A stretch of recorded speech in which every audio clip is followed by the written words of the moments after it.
حدیث دھیان سے سنیے اور فوراً عمل کر لیجئے.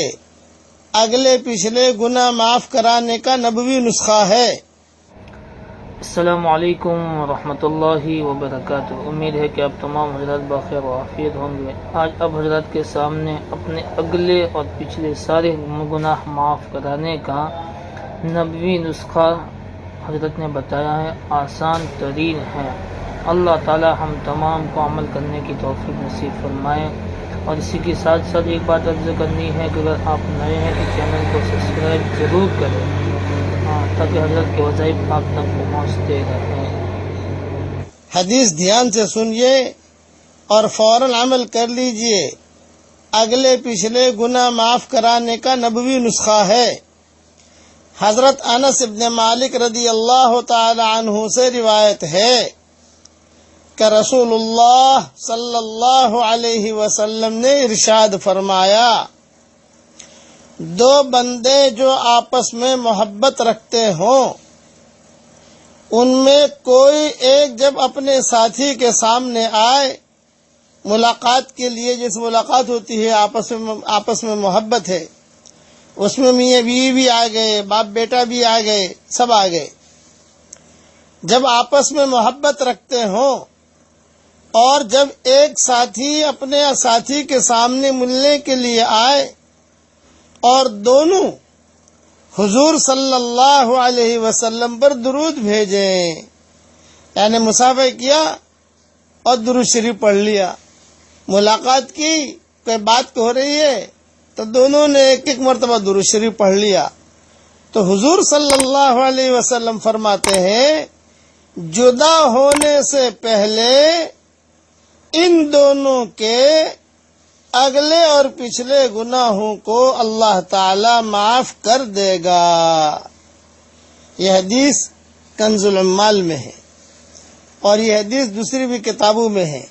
وہاں تک نہ پہنچ سکوں تو میری کتاب جو گلدستہ مغفرت ہے، مایوس کیوں کھڑا ہے، جو کتاب ہے، صفحہ نمبر 168 پر یہ حدیث ہے. اب یہ حدیث گھر میں میاں بیوی ملاقات کریں، درود شریف پڑھ لیں، بھائی ملاقات کریں، دونوں کو ایک مرتبہ درود شریف پڑھ لیجئے. کوئی پارٹنر ہے آپ کا، ملاقات کریں، ایک مرتبہ درود شریف پڑھ لیجئے. یہ عادت ڈالتے جائیے تو گناہ معاف ہوتے جائیں گے.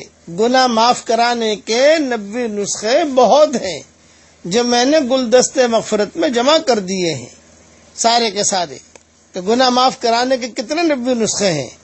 تقریباً گناہ معاف کرانے کے 90 نسخے جو میں نے جمع کیے 276 حدیثیں ہیں، 276 حدیثیں جو میں نے جمع کی ہیں گلدستہ مغفرت کے اندر.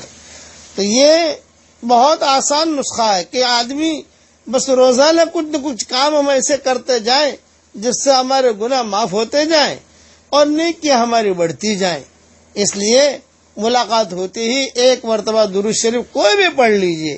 اب میرے ساتھ پڑھ لیجئے، اللہم صلی علی سیدنا محمد ابن عبداللہ القائم بحق اللہ ما باق امر الا فرجہ اللہ.